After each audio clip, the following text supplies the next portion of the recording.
What persistent myths are there about workhouses? Well, it may be strange to say, but I don't think there are any. Dickens and his like, and other social reformers certainly exposed some of the awful regimes within workhouses and the punishment that was handed out there.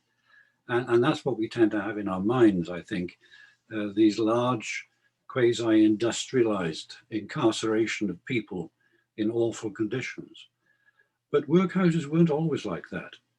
In fact, if we go back to the 18th century, because workhouses are not a 19th century invention, there were the rural poorhouses, which were literally taking care of people in parishes. And that continued into the 19th century when larger establishments were built.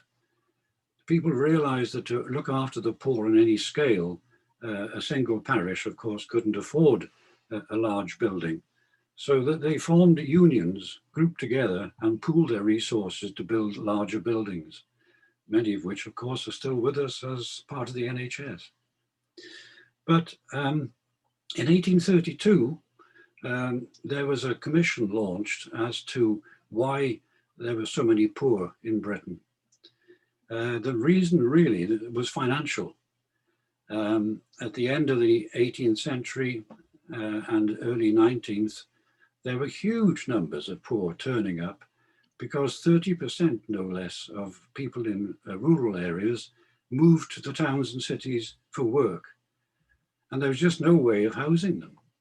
At least you couldn't build houses as fast as they came. So what was happening was that people were being crammed into ever smaller spaces. I mean, I know an example here in Cardiff that I researched, 26 people living in 3 rooms. The night shift used to come off shift and jump into the beds just vacated by the day shift. So the beds were never cool. And of course, this led to disease.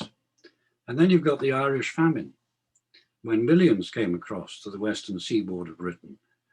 And after 1815, the French war finished, and we had over 100,000 French prisoners to find a place for.